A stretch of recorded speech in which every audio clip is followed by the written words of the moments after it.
Você sabe, o Brasil está em crise.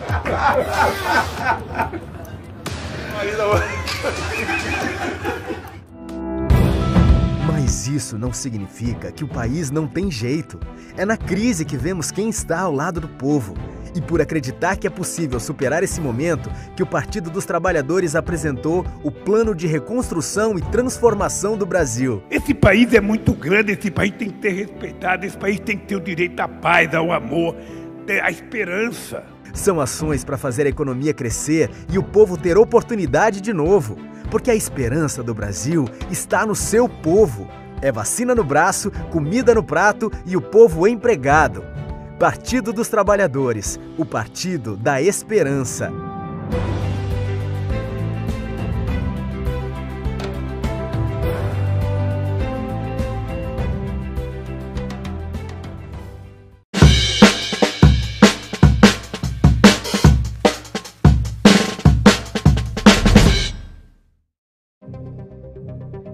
Você já deve ter ouvido falar que o Brasil está quebrado e que a culpa de tudo isso aí é do PT. Mas você se lembra de quando o PT governou o país? Nada a ver com esse Brasil de hoje. Os governos do PT geraram 20 milhões de empregos, aumentaram o salário mínimo como nunca, atraíram mais investimento internacional, fizeram o Brasil zerar a dívida externa, crescer, distribuir renda e se tornar a quinta maior economia do mundo. Era carro novo, fogão novo, geladeira nova, vida nova. Sem contar as reservas internacionais. Os governos do PT deixaram mais de 300 bilhões de dólares em caixa. É isso que tem evitado que o Brasil se afunde ainda mais. Então, toda vez que alguém falar foi o PT que quebrou o Brasil, não acredite. A verdade é que os governos do PT fizeram o Brasil crescer.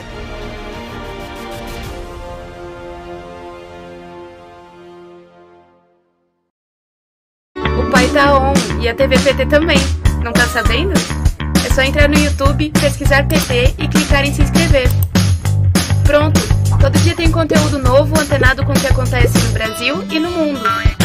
São programas, entrevistas, debates e muita política. Curta, compartilhe e ative o sininho para receber as novidades. TV PT, em sintonia com o Brasil, em sintonia com você.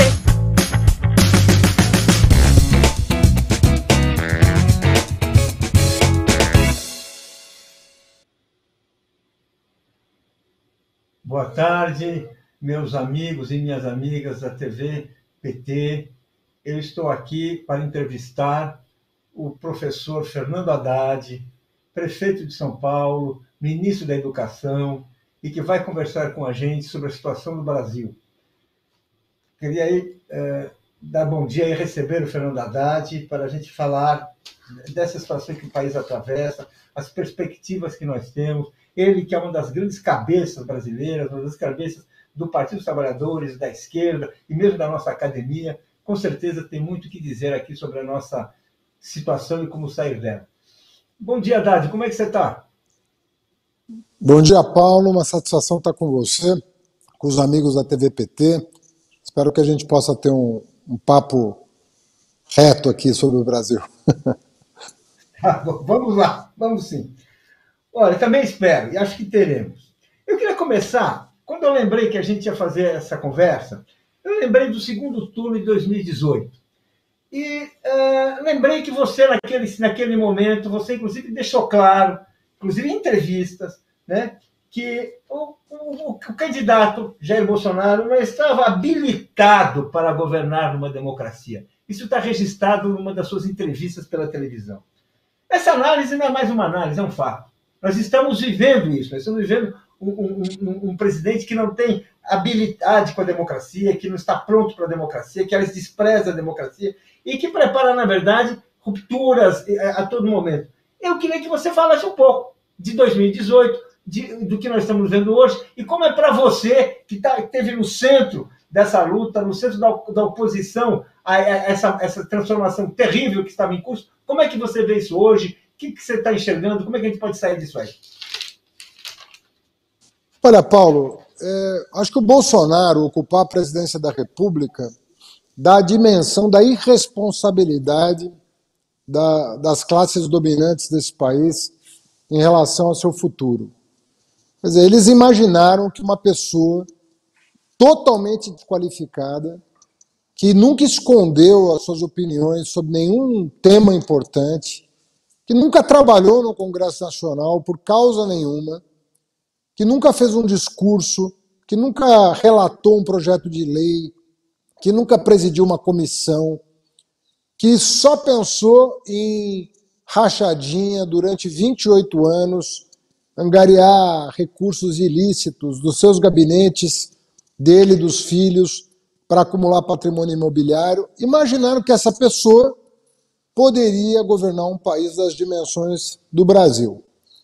Evidentemente que, quando você toma uma decisão irresponsável como essa, você fala assim, não, nós vamos manietá-lo, né? Nós vamos comandá-lo pelo Guedes, pelo mercado financeiro, e 4 anos passam logo, daqui a pouco está tudo bem.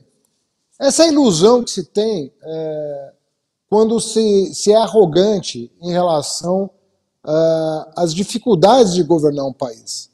Na verdade, quando já estava tudo indo muito mal, os ministérios estavam sendo destruídos e vêm sendo destruídos, Ministério da Educação, Meio Ambiente, Cultura, Relações Exteriores, Ciência e Tecnologia, Saúde e por aí afora. Mas quando vem a pandemia, aí a coisa se torna muito cruel, porque você precisa de um líder no momento desse. Né? Não é uma coisa que se poderia imaginar, embora houvesse várias previsões a respeito de possíveis pandemias no mundo, mas vem uma coisa forte como o Covid-19, você não tem um líder. Você tem nem sei dizer como classificar o Bolsonaro, né? Você tem uma pessoa totalmente destrambelhada na presidência da República e que aí não tem repertório para conduzir o país. E deu no que deu, 4 vezes mais mortes no Brasil do que na média mundial, proporcionalmente à população. Essas 400 mil vidas perdidas, esse é o tamanho da irresponsabilidade da classe dominante brasileira. É o retrato do que pensa a classe dominante em relação ao Brasil. Muito bem, gostei dessa colocação, chamando a responsabilidade, não é só o Bolsonaro não se fez, ele foi feito, eu acho isso muito importante. E hoje nós estamos vendo o resultado disso aí, né? Ontem começaram a falar de comissionamento na CPI, a CPI que, enfim, está investigando, querendo saber a origem dessa tragédia que nós estamos vivendo. Já surgiu a palavra comissionamento, que é sinônimo de suborno, que é sinônimo de graxa, que é sinônimo daquela coisa assim, que é a pior parte da política, a pior parte da nossa tradição, e que a gente está vendo. Tivemos a pandemia, as mortes já vão chegar em breve em 600 mil, mas a questão é a corrupção. Aquela que ele prometeu, que ele anunciou que ia acabar, aquela que ele jogou contra o Partido dos Trabalhadores e jogou contra a classe política, apareceu de uma maneira feia ontem. Né? Está aparecendo de uma maneira feia. Inclusive com militares envolvidos. 8 coronéis, né, colocados nisso aí.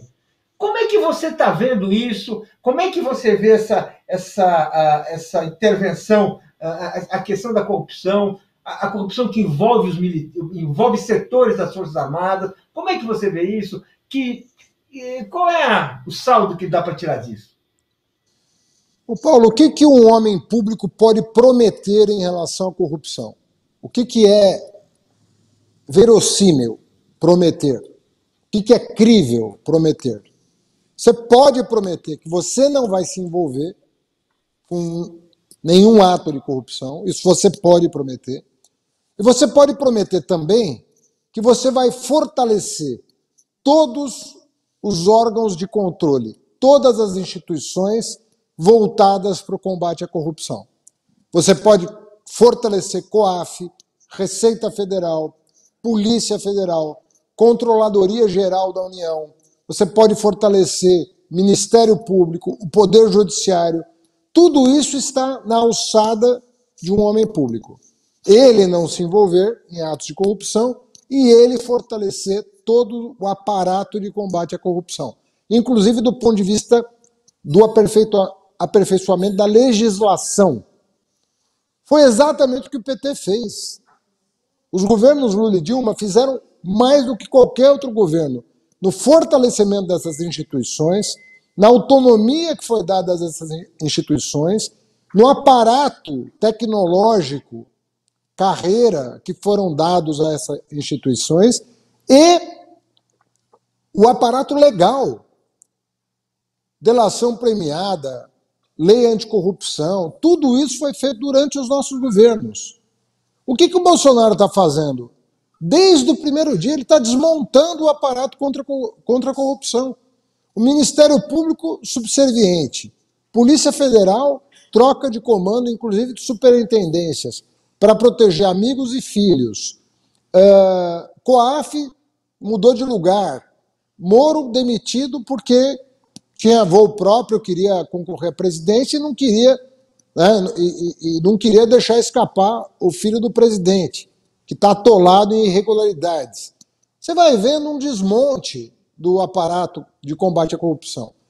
E você não pode, assim como tem civil corrupto, tem militar corrupto. Porque toda instituição, toda ela, seja um partido, um clube de futebol, uma igreja, vai ter um percentual de pessoas que vão fazer coisa errada. Se o aparato de combate à corrupção tiver de prontidão, você vai pegar. E no caso do Centrão, pega mais fácil porque eles não têm a menor cerimônia para fazer o que fazem. E é a primeira vez que o Centrão assume, não é um ator do adjuvante do governo, como sempre acontece. O Centrão hoje é o ator principal. O Arthur Lira é o ator principal. Ciro Nogueira, ator principal. E assim por diante. Esses caras é que estão dando lastro para o governo Bolsonaro. Aí você vai dizer, não, mas o Centrão participa de todos os governos. Como ator principal, nunca. E mesmo como ator coadjuvante, dava muita dor de cabeça. Eu acho que esse país deveria ter o juízo, né, de nas próximas eleições, jogar o Centrão para oposição definitivamente. Não pensar mais em Centrão como possibilidade de compor base aliada. Mesmo que seja difícil compor uma maioria, uma base de sustentação. Não dá mais. Esse pessoal tem que ser jogado para a oposição e as urnas deveriam expurgá-los da vida pública. Eles não têm a menor condição de gerir. Agora, segundo relatos da CPI, juntou a máfia antiga com a máfia nova. Né? A máfia dos coronéis com a máfia do Centrão. E aí a briga entre eles é que gerou essa confusão, esse espetáculo podre que nós estamos assistindo todos os dias na CPI. Não podia dar outra coisa. Né? Essa presença, essa participação de coronéis, essa participação denunciada, relatada, de coronéis em negociações escusas, em tratativas perigosas, que indicam a participação na corrupção, em atos de corrupção.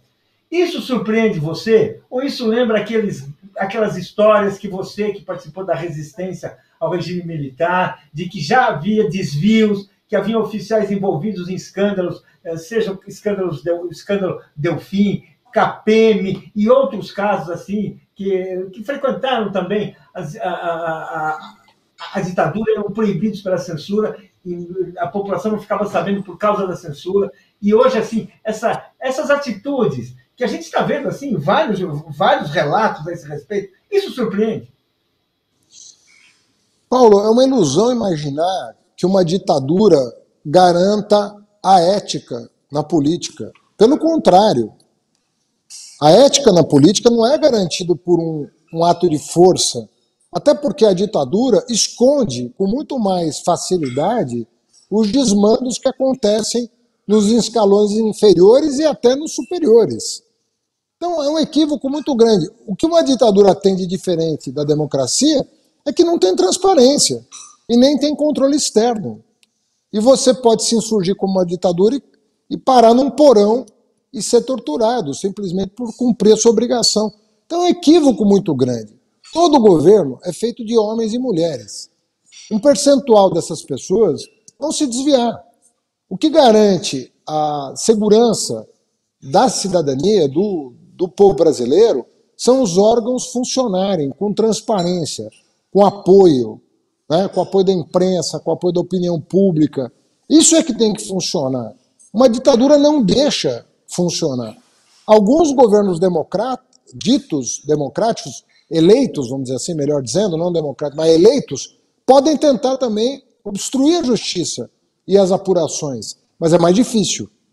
Numa ditadura é muito mais fácil você obstruir a ação da justiça do que numa democracia, embora um governo eleito possa também estar mancomunado com a corrupção. O que existe hoje no país é um governo que é a expressão do centrão. O Bolsonaro foi do PP a vida toda, foi base da ditadura militar a vida toda. Por que ele ia mudar na presidência da República? Então, essa é a ilusão que o país viveu. Quando eu digo país, eu não estou falando do povo de boa fé que votou no Bolsonaro sem saber no que estava votando, porque criaram um ambiente de ódio e discórdia, né, em que ele parecia uma solução. Mas as classes dirigentes desse país sabiam quem era o Bolsonaro. Não é novidade para ninguém quem é o Bolsonaro. E colocaram ele simplesmente na presidência da República. Não é em outro cargo. Então, é um drama que a família brasileira está vivendo hoje. E esse pesadelo podia terminar logo. Faz mais de um ano que nós pedimos, protocolizamos o primeiro pedido de impeachment, junto ainda ao Rodrigo Maia, presidente da Câmara. São mais de 100 pedidos de impeachment feitos. Eu próprio entrei com uma ação judicial junto ao Supremo Tribunal Federal, junto com o deputado Rui Falcão, justamente para que o Supremo desse prazo para o Arthur Lira ou bem arquivar os pedidos, que talvez seja o que provavelmente ele vai fazer, mas pelo menos tira da mão dele a faca no pescoço do orçamento, que está drenando o dinheiro da saúde e da educação para destinos desconhecidos, né, como essas máfias que estão operando no governo, ou então processa o pedido de impeachment e vão votar. Vamos ver quem é a favor, quem é contra o pedido de impeachment. No mínimo, vai ser pedagógico saber quem dos 513 deputados está ainda do lado do Bolsonaro. Nós iremos ver um debate sobre impeachment no Congresso, porque nós sabemos assim que não faltam razões, certamente não faltam razões para esse debate ocorrer. Não é à toa que são mais de 100 pedidos, é realmente uma situação muito séria, basta assim, ler os jornais para saber isso. Você acha que existe chance da gente conseguir debater o impeachment, colocar na pauta? Isso depende da mobilização popular, da pressão popular. É uma coisa que tradicionalmente se aponta como muito grande. Você acha que podemos caminhar para isso? Estamos caminhando para isso? Olha, eu acho que as manifestações estão crescendo e o apoio da opinião pública ao impeachment também está crescendo. Pode chegar um momento, não estou dizendo que vai, porque tem a questão do calendário.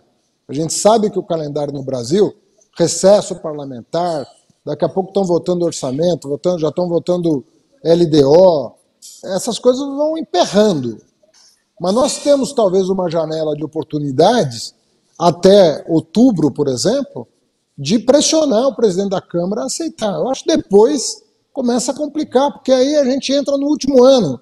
Entre outubro desse ano e outubro do ano que vem, são os 12 meses prévios à eleição.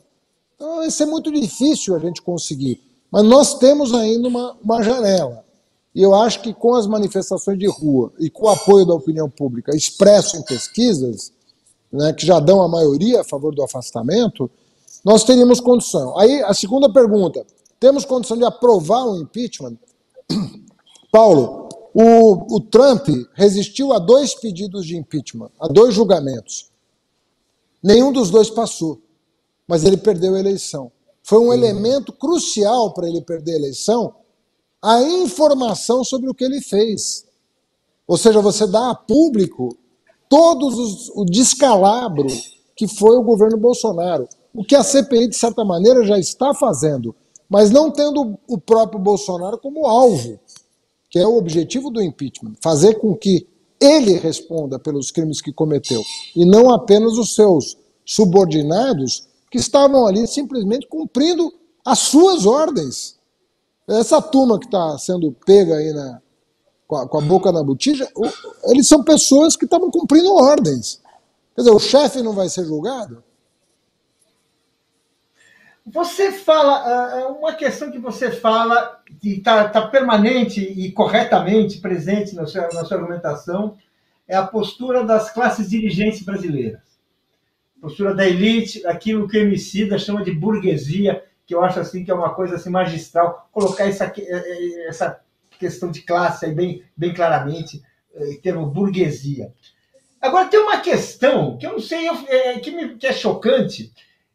No último Datafolha, aquele que mostra assim, o apoio, o desencanto da população com o Bolsonaro, a maioria querendo o fim do Bolsonaro, a maioria... Quando fala do empresariado é o único setor da sociedade brasileira que, de forma significativa, mudou de opinião. Mas ele mudou de opinião assim, em abril de 2020, ou seja, após o primeiro ano do governo Bolsonaro, 37% aprovavam o governo Bolsonaro. Em julho de 21, 49%. A gente vê uma elite de costas para o país. Assim, eu vou dizer, quem tem uma opinião a esse ponto, parece assim, uma classe irrecuperável para o destino do Brasil, para salvar o Brasil, para colaborar com uma mudança necessária ao país. Eu queria que você comentasse esses 49%, porque eu acho assim, sabe, eu fiquei espantado quando eu vi, falei, nossa, isso aí é demais. Mas, Paulo, o Bolsonaro só governa para eles. Não tem governo para o povo. Né? Por isso que a reprovação dele é alta no povo e a aprovação dele é alta junto a essa minoria, que deve compor aí 5 a 10% da população, que é para quem ele governa. Ele governa para 10%, obviamente que você vai segmentar a aprovação, nesses 10% ele tem 60, 50% de aprovação. Né? Mas nos 10%, para quem ele governa. Nos outros 90% ele não tem.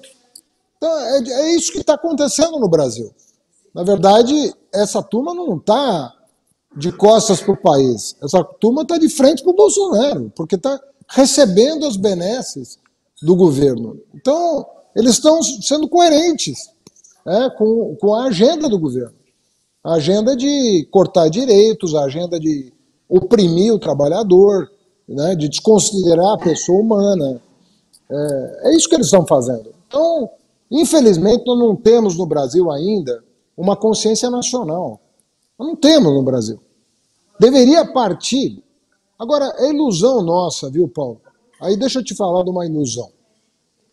Se você lê os livros de história, os melhores livros de história, e se perguntar quando que a consciência nacional surge num país? Surge da elite econômica? Nunca surgiu, Paulo. A consciência nacional nunca surgiu da elite econômica. Não acontece isso. Isso nunca aconteceu. A consciência nacional, ela surge quando o pobre chega na universidade. Ela surge quando o filho do mais humilde dos trabalhadores tem acesso aos níveis mais elevados da educação nacional. E você cria um ambiente onde o conceito de nação, o conceito de projeto, ele emerge pela força da diversidade combinada num ambiente comum.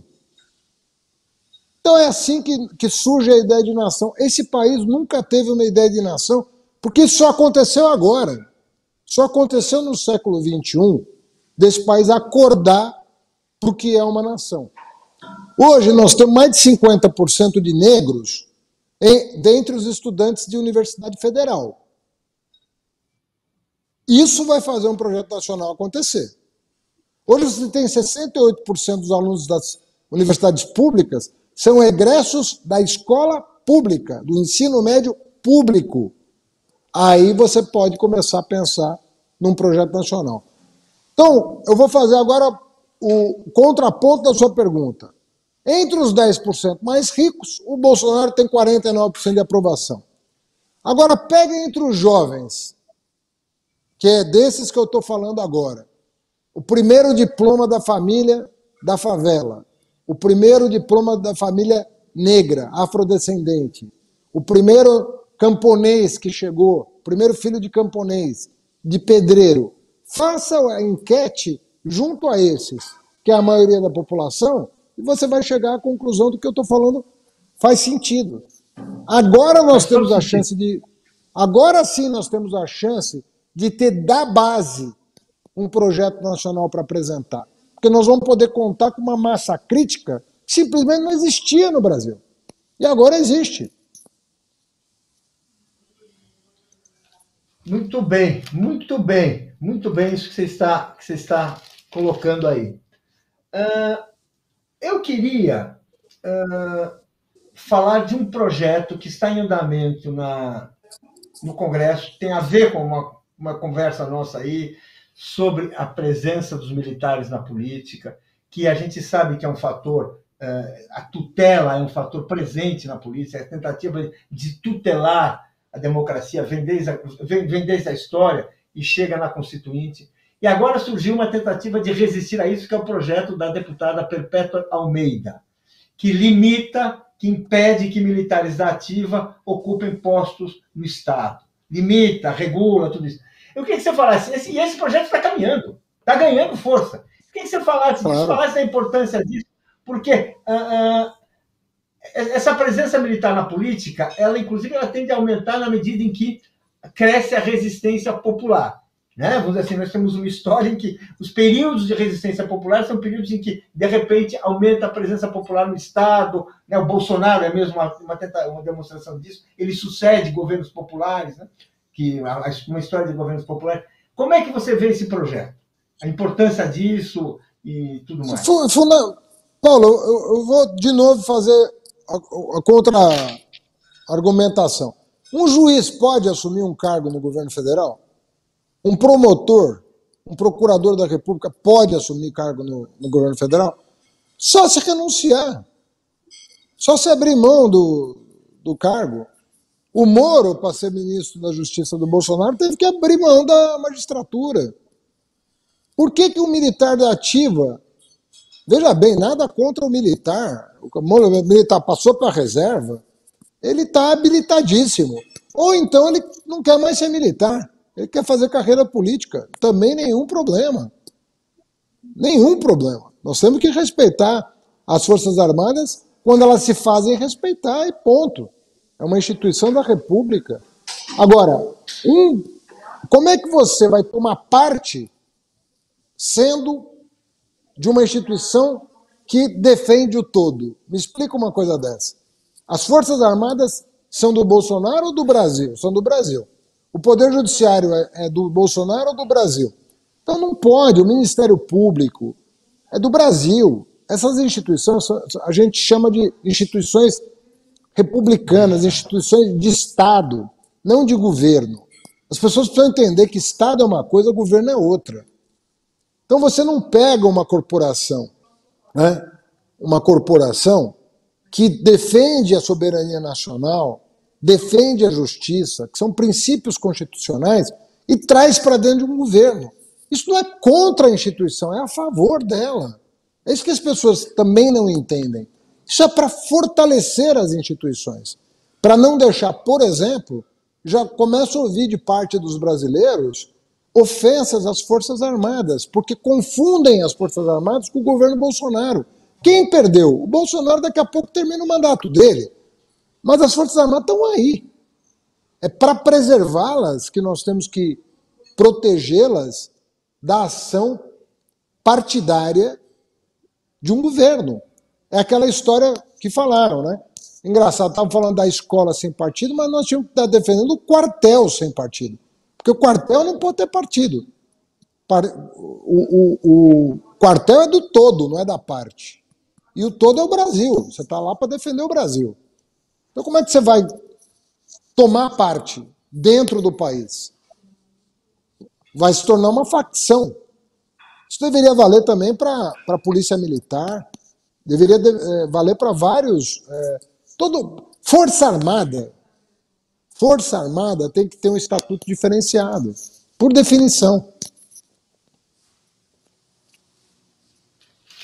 E aí, esse esforço que o Bolsonaro tem feito para colonizar as Forças Armadas, Exército, Polícia Militar, você acredita que ele aposta numa ruptura? Você acredita nessa coisa que muitos analistas enxergam, que ele não vai entregar o palácio assim, passar o bastão, passar a faixa, assim, tranquilamente, que ele está preparando um movimento nesse sentido?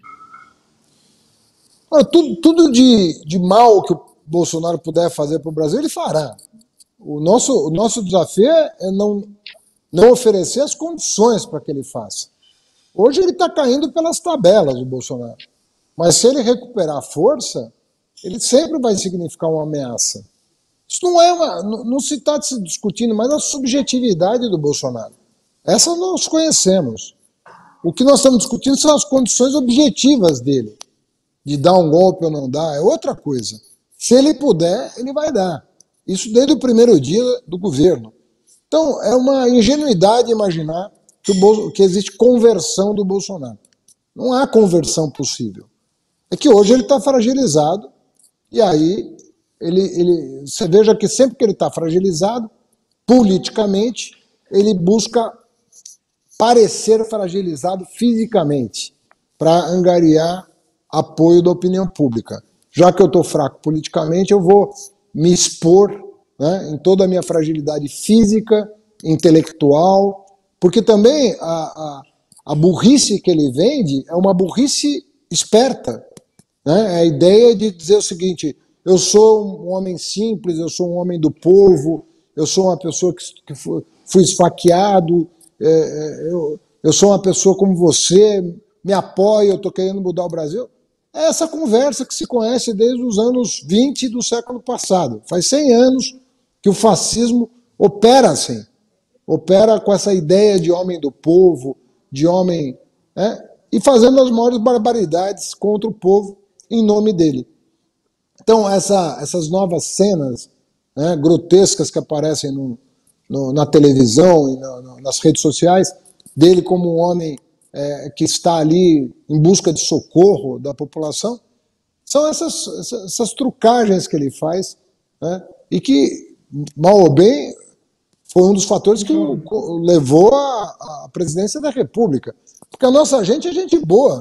A nossa gente é uma gente que tem... Tudo que ele não tem, ele busca nas pessoas. Empatia. Né?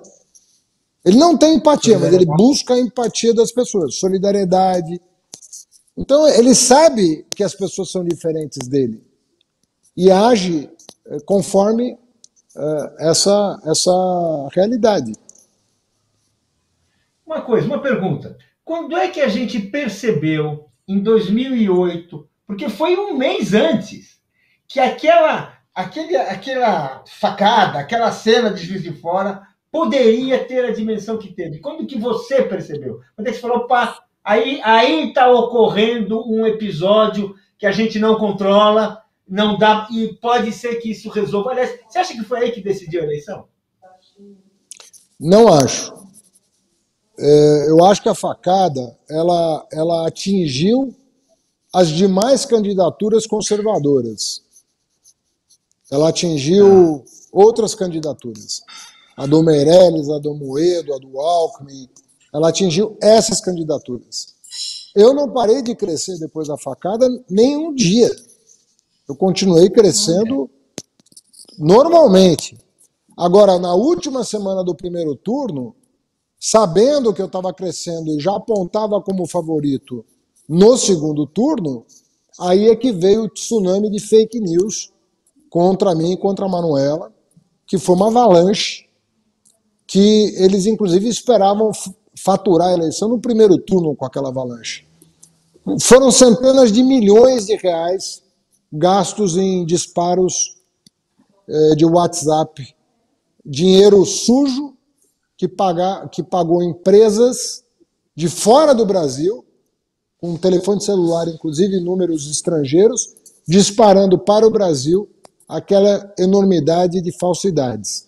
Então, aquilo foi na última semana. Você veja que na penúltima semana do primeiro turno, eu não só estava em segundo lugar encostando no Bolsonaro, como nas projeções de segundo turno eu já liderava com 4 pontos de vantagem. Então foi na última semana do primeiro turno que aconteceu aquele bombardeio absurdo que eles esperavam que lhes desse a vitória no primeiro turno. E não deu.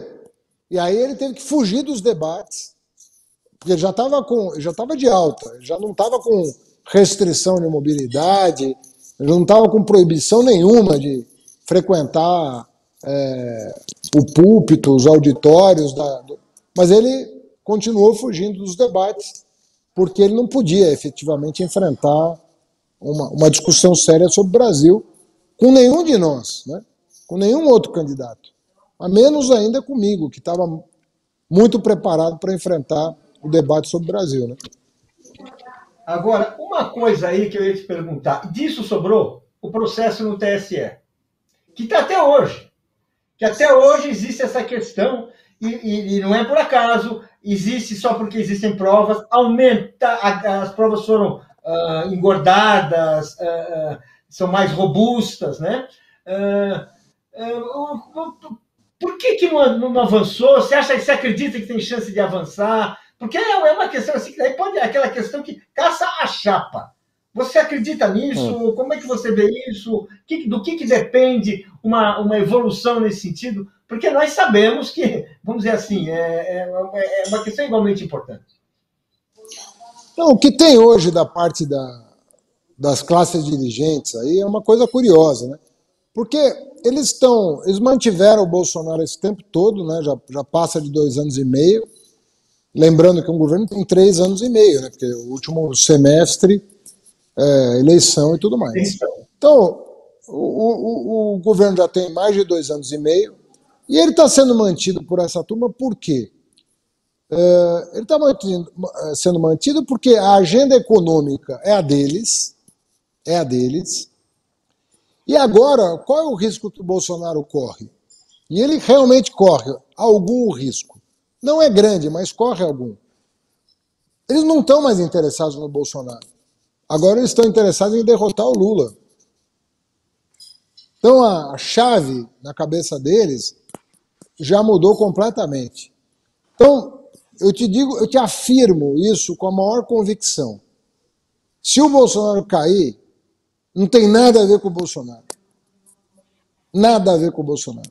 Da parte da esquerda, que defende há 1 ano o impeachment, tem. Mas da parte deles, que vão se somar para aprovar o impeachment, tem nada a ver com o Bolsonaro. Tem a ver com o fato de que eles não veem jeito de vencer o Lula com o Bolsonaro na presidência. Hoje, pode ser que esse quadro mude. Então não é patriotismo, nacionalismo, defesa da ética, não tem nada a ver com isso, pô. É um cálculo matemático. Olha, para derrotar o Lula, o Bolsonaro não tem força hoje para derrotar o Lula. Vamos arriscar uma terceira via. Arriscar, porque é um risco, né? Porque é um risco, né? Risco, né? A surpresa deles é que vão perder com a terceira, com a quarta, com a quinta, com a sexta via. Não tem, é uma ilusão da parte deles. O melhor que eles tinham a fazer, se eles tivessem, né, algum estofo intelectual, era compor com o Lula. Compor com o Lula para salvar o Brasil. Sabe?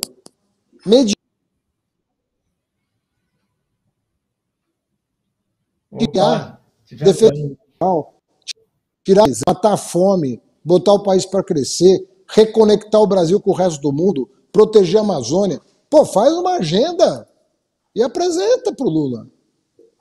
Fala, olha, ao vencedor das batatas, você ganhou. Você superou todos os obstáculos, você ganhou do câncer, você ganhou do Moro, você ganhou de tudo. Então, ao vencedor das batatas. Vamos sentar e compor um plano aqui de reconstrução do país. Vamos fazer uma negociação de alto nível, transparente, com o povo participando. Vocês dizem o que querem, a gente diz o que quer, vamos chegar e vamos botar uma agenda para andar. Só a reconexão do Brasil com o resto do mundo já traria um impacto extraordinário. Então, se esse povo tivesse estofo intelectual, não estaria pensando nessa matemática chula de vamos tirar ele porque aí a gente derruba o outro, sabe? Porque é sempre uma visão instrumental do processo político e não uma visão de projeto nacional, de dar atenção às pessoas, de verificar o que é melhor para o país. É isso que eles deveriam estar fazendo. Mas você não acha que é meio um destino dessa elite, dessa burguesia, essa mediocridade, esse pequeno, é uma coisa que ela nunca conseguiu assim saltar, dar um salto ideológico para entender que ela podia pensar um país, o Brasil poderia ser um país de grandes dimensões na América do Sul. Sua vocação na América do Sul, por exemplo, jamais foi... Agora, ela escolheu ela nunca... Ela acabou se virando assim, pelo pequeno, pelo egoísmo, pela exploração ali. Assim, a última abolir a escravidão, né? A última abolir a escravidão. Mas será que não... Será que nunca vão aprender também com a história? Nunca. Quer dizer, por isso que eu botei um grande se. Se tivessem estofo, se tivessem estofo intelectual, se tivessem um mínimo de cultura, se conhecessem um mínimo de história, se tivessem a menor compaixão com quem está sofrendo. Era isso que deviam fazer. Era outra coisa. Mas aí você vê, hoje eles acham que o Bolsonaro... Hoje eles são os únicos que aumentou a aprovação do Bolsonaro. É chocante. É chocante. Tinha que estar reprovando. Se tivesse alguma consciência nacional aqui, tinha que estar reprovando. Tem que perceber que o seu filho não vai estar bem. E é por isso que essa terceira via está iludida. Está iludida. Qual é a base de apoio da terceira via? O povo está com o Lula, a elite está com o Bolsonaro, sobrou o quê para a terceira via? Entendeu? Não tem. Eu sempre, sabe que eu dou aula de ciência política, como você sabe. Eu sempre, quando me pedem análise de conjuntura, eu sempre parto de um número. Falo, olha, não existe mais do que 100% dos votos. Só tem 100%. Não tem mais que 100%. A terceira via quer que tenha 120, para sobrar 20 para ela. Não tem. Tem 100. Não vai. Tá certo. Tá certo. Olha, vamos falar uma coisa que eu queria falar, que é Cuba. Queria falar com você, mudando um pouco de assunto, mas é uma situação que está aí, esses protestos. Eu queria saber, tem o bloqueio de Cuba, que é uma questão histórica, é um crime, na minha opinião, eu creio que você concorda, contra um povo, esse bloqueio a Cuba que estrangula qualquer chance de desenvolvimento. Agora, você é autor de um livro escrito há 20 anos atrás, chamado O Sistema Soviético, em que você faz ressalvas ao modelo de economia dos chamados regimes socialistas. Então, eu queria que você falasse da importância de combater o bloqueio e que expusesse um pouco essa sua opinião, que é uma opinião foi bastante elogiada na época. A Leda Paulani escreveu um artigo dizendo oásis de ideias para o seu livro, elogiando assim bastante. A Leda Paulani, economista de esquerda, muito culta, erudita. Então, eu queria que você falasse um pouco tanto dessa questão aí do bloqueio, que é importante, e também dessa economia dita socialista, o que é, o que não é, como é que funciona isso, o que você acha hoje disso? Tá. Bom, Paulo, eu escrevi o livro, tinha 26 anos, portanto faz 32 anos, não faz 20. Exatamente. Faz 32 anos. Né? E eu escrevi aquele livro no ano que caiu o Muro de Berlim. Eu escrevi aquele livro em 1989, eu mudei para o Canadá, passei um tempo no Canadá, onde eu tinha uma biblioteca maravilhosa, eu tinha todo o material que chegava da Rússia já traduzido, da União Soviética ainda, né? Já traduzido do russo para o inglês, né? Então eu tinha um laboratório ali de primeira grandeza para poder fazer minha pesquisa. E eu, na verdade, eu sempre tive muito problema com toda solução autoritária, todo regime autoritário de direita, de esquerda. Eu nunca comprei a tese de que você precisa do autoritarismo para garantir que uma sociedade possa se desenvolver. Agora, feita essa lembrança, eu queria dizer uma coisa importante. Cuba é um caso muito singular.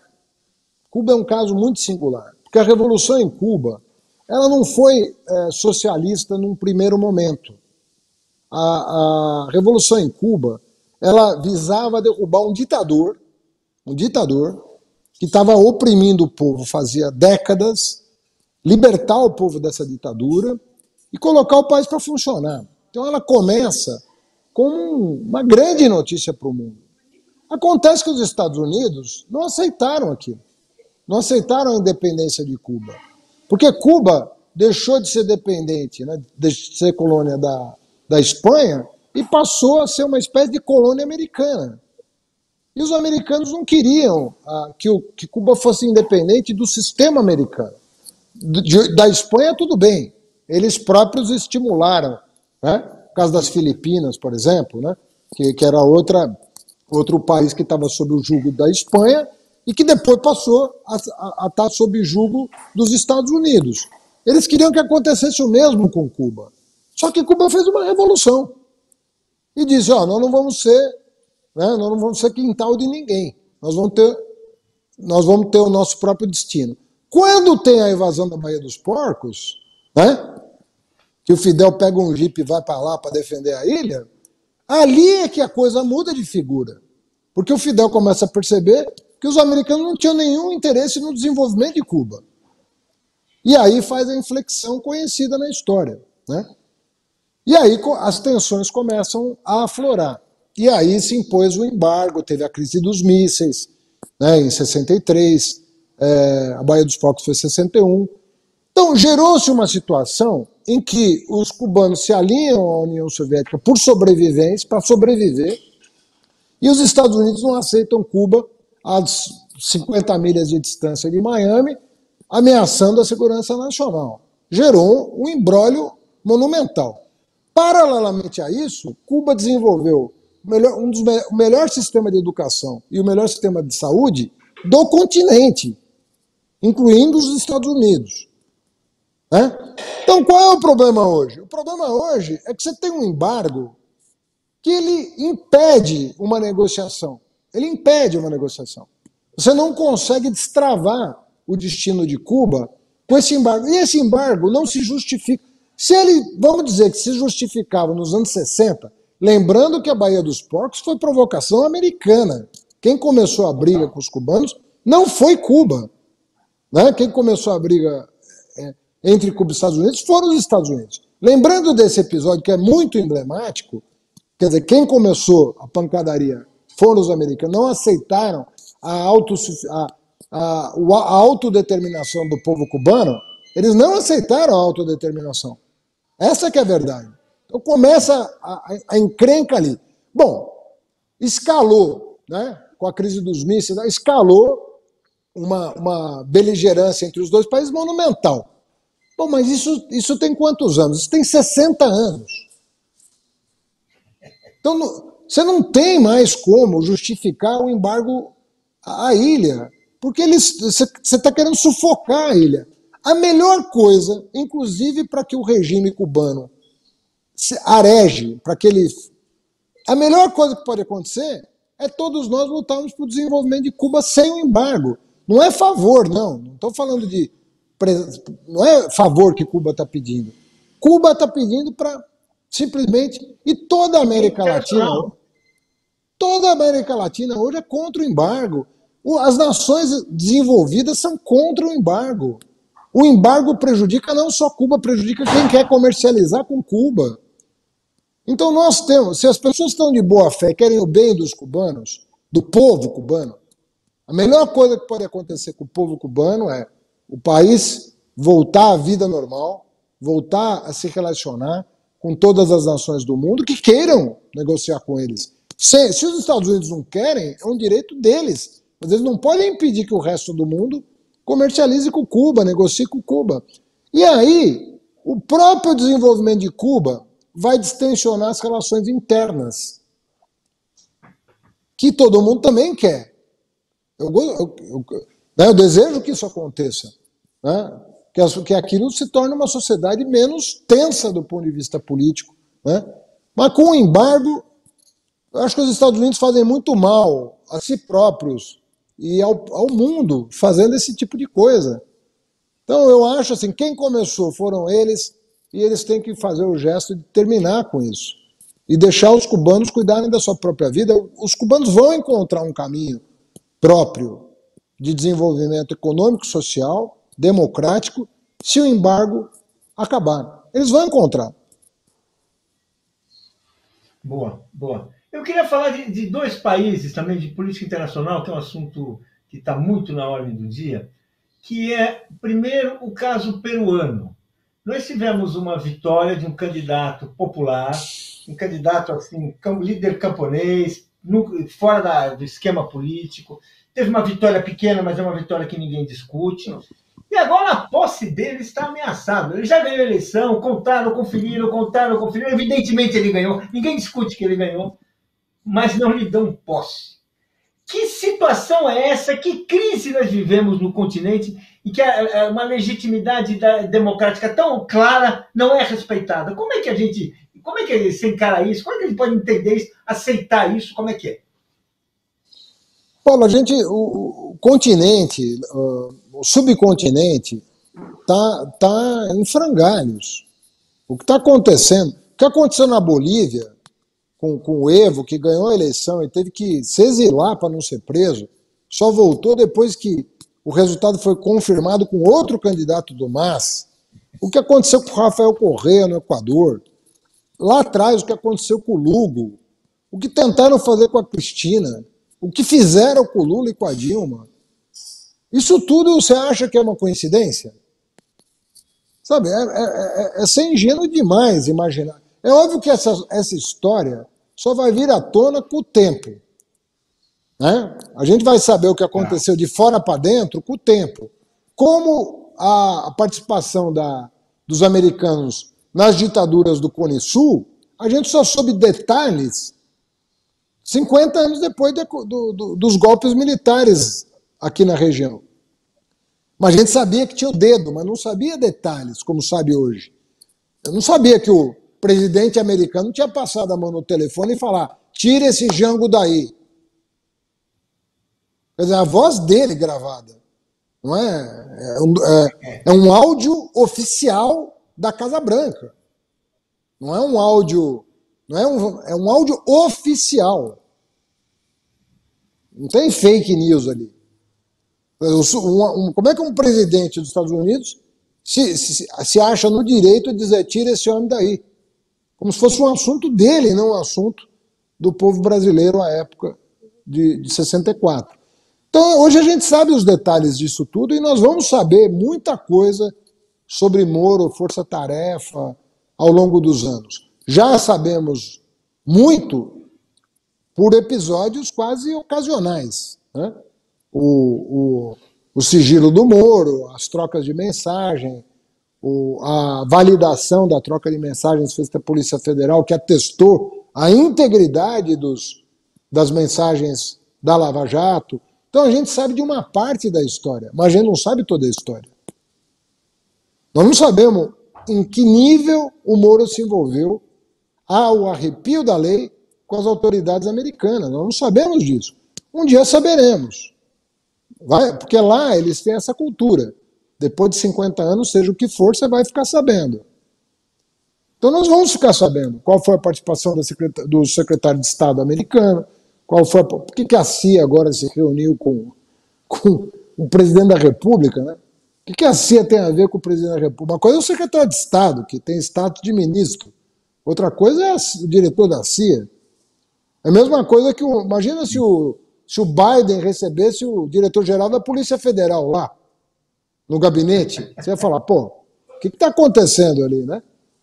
Agora é engraçado que aqui nem a imprensa estranhou muito, né? Eu falei: uma coisa aqui entrou. Mas imagina você, o diretor-geral da Polícia Federal Brasileira, sentado na cadeira do lado do Bush, do Biden. Você fala, pô, mas o que está acontecendo? Uma conversa que ninguém sabe o que eles falaram, né? Uma conversa que não tem sequer um comunicado oficial, assim, relatando o que foi feito. Não, mas pode se falar qualquer coisa. Mas, Paulo, é o que eu estou te falando, é uma cena em si. Não precisa ter comunicado. A foto é estranha. Já é. Entendeu? É o que eu estou te falando. Você imaginou o diretor-geral da Polícia Federal do lado do Biden?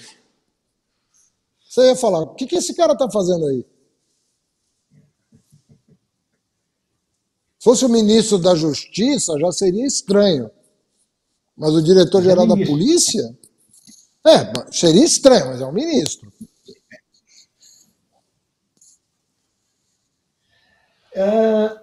Me diga uma coisa, e a importância, como é que você vê a candidatura Lula? Como é que nós vamos assim, estamos chegando assim, ao retorno do Lula, como é que você vê isso aí, essa importância dele para... Além de tudo que a gente sabe que você apoia, que você é a favor e tudo isso, como é que você vê, por que é importante, como é que você acha que pode ser essa candidatura e como nós vamos defender essa candidatura num ambiente hostil na América do Sul? Que, como você falou, a América do Sul é um continente que está de pernas para o ar. Presidentes são eleitos e não tomam posse. Essa é a última novidade. Sem falar presidentes depostos, né, e tudo isso. Como é que a gente vê essa candidatura nessa conjuntura, nisso aí? Como é que você vê, de que maneira ela já pode ser defendida desde já? Olha, Paulo, eu acho o seguinte, quando você está na situação que o Brasil está, você escala o melhor craque que você tem. E o Lula é a pessoa mais gabaritada. Sabe o que o Lula vai ganhar para nós? Você fala assim, pô, mas não tem ninguém entre os 200 milhões de brasileiros que pudesse ser presidente a não ser o Lula? Possivelmente tem alguém capaz. O problema não é esse. O problema é que ninguém tem a experiência dele para esse momento. Ninguém tem a experiência do Lula para esse momento. Se eu fosse eleito em 2018, não haveria problema, porque o Brasil não estava na situação atual. Percebe? Hoje o Brasil está precisando de uma pessoa com uma senioridade a mais elevada possível. Essa pessoa é o Lula, hoje. Talvez, em outra situação, talvez ele nem se apresentasse. Você sabe que o Lula tinha o plano de fazer do Eduardo Campos vice da Dilma para ser o candidato a presidente em 2018 de todos nós, inclusive do PT. Era um sonho que ele tinha. Chegou a externar isso. Eu vi isso. Era. Não, era, e eu ouvi ele falando isso com a esposa do Eduardo Campos. Não é que eu ouvi ele contar na frente da esposa do Eduardo Campos. Então, ele tinha isso. Gostava muito do Eduardo Campos e tinha essa ideia de que o Eduardo era uma pessoa que poderia, fora do PT, né, tinha qualidades para liderar a continuidade do projeto. Então ele via o Eduardo como um potencial representante desse campo nas eleições de 2018. Se ele tinha essa compreensão, é porque ele não queria ser candidato em 2018, se a conjuntura fosse outra. Então eu vejo da parte do Lula um gesto importante da gente poder escalar a pessoa mais gabaritada. E olha, Paulo, você pode escrever que eu assino embaixo do que eu vou dizer. Nós vamos sentir a mudança de clima imediatamente. Vai ser muito rápido. O mundo vai olhar para o Brasil. Hoje os brasileiros estão passando vergonha no exterior. Eu recebo notícia o tempo todo. Você não consegue falar português no exterior hoje, com um amigo, com a mãe, com o filho, porque alguém te hostiliza. Por causa do Bolsonaro. Hoje há muitos brasileiros sendo hostilizados no exterior, são reconhecidos por estar falando português, né? Então as pessoas reconhecem, por causa do Bolsonaro. Ele é uma vergonha internacional. Né? É um páreo internacional, como se fala. E o Lula destrava isso antes da posse, percebe? Porque aí você Comunidade científica, se repactua. Comunidade artística, se repactua. Comunidade educacional, se repactua. Ambientalistas, se repactua. Se repactua tudo isso antes da posse. Relações exteriores, União Europeia, BRICS, África, Estados Unidos, América do Sul, se repactua. Tudo isso vai acontecer muito rapidamente. Quem tem experiência no setor público sabe do que eu estou dizendo. É rápida, a reação é rápida. Isso vai poupar meses de trabalho, entendeu? Para todos nós. Muito bem. Eu gostaria que você falasse um pouco sobre o dia 24, aqui no encerramento. Dia 24 é a próxima manifestação pelo impeachment do Bolsonaro, é o Fora Bolsonaro.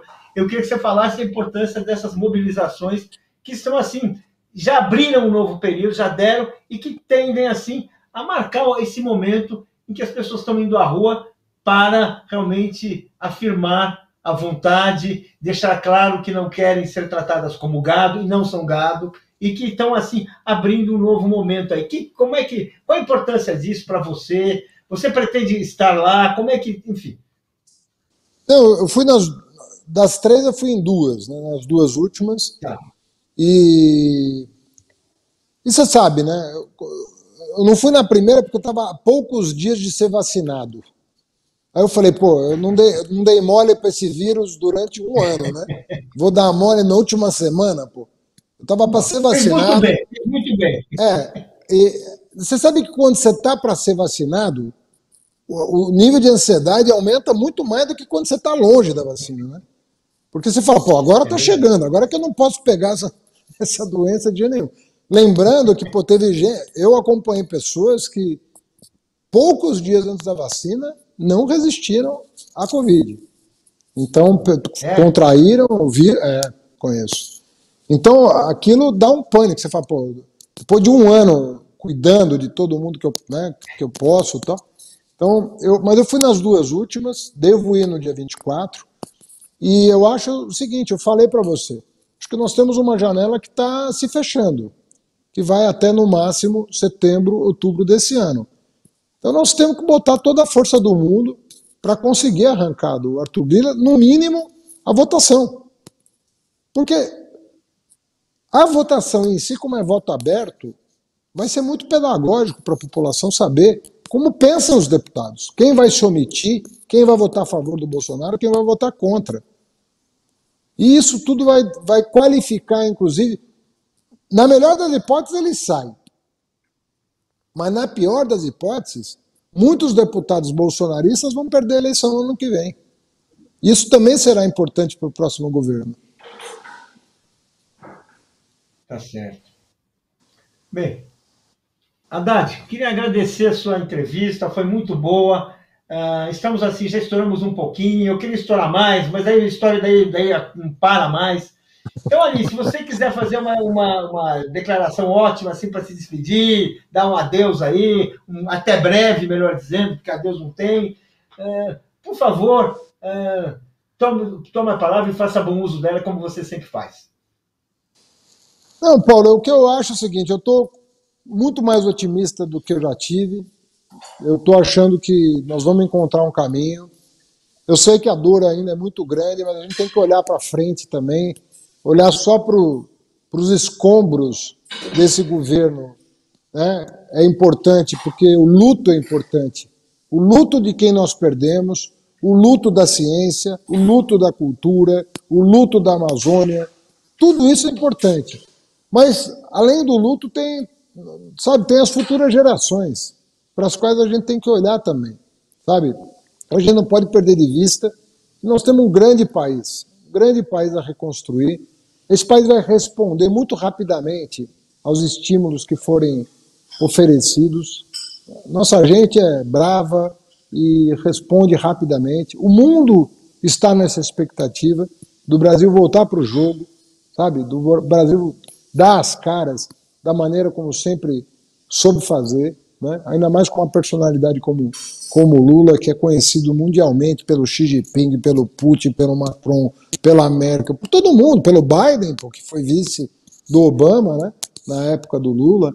Essa gente conhece o potencial do Brasil, que vai mais uma vez se revelar a partir do momento que nós voltarmos ao jogo democrático, ao que a gente sabe fazer, e nós temos que ousar no plano de governo, sabe? Nós temos que ousar nas medidas que vão ser tomadas, temos que pensar grande, e é isso que vai nos fazer, como diz um amigo, pensar pequeno e pensar grande dá o mesmo trabalho.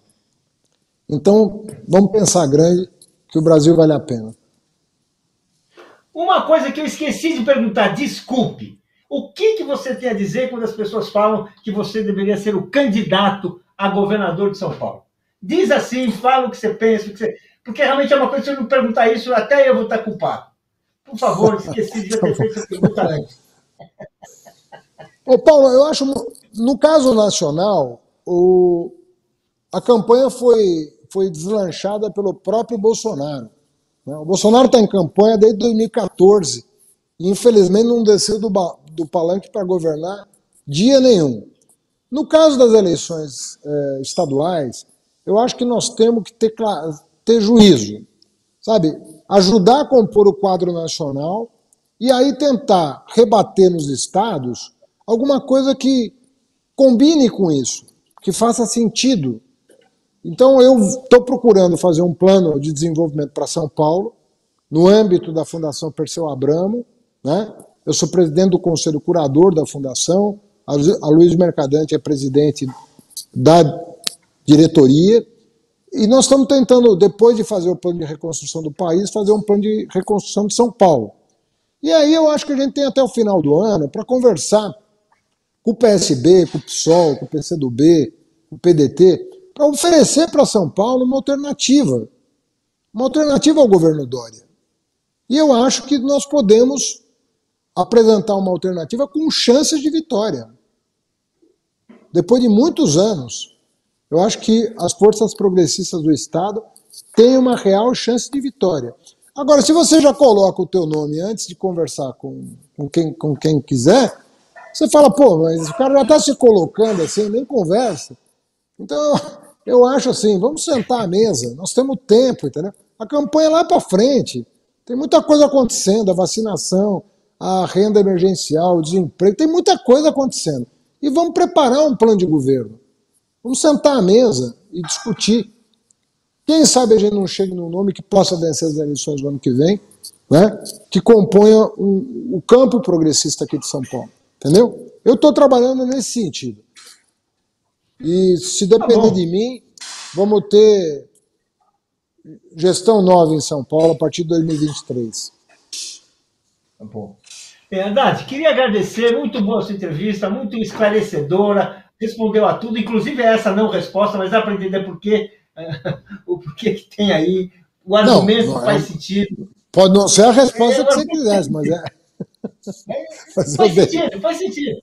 É uma resposta. Desculpa, tem uma resposta. É uma resposta. É isso aí. Bem, então, até logo, até uma nova oportunidade aí. Vamos lá, então. Até. Muito obrigado, Paulo. Um abraço para todos e todas e todos. Tchau.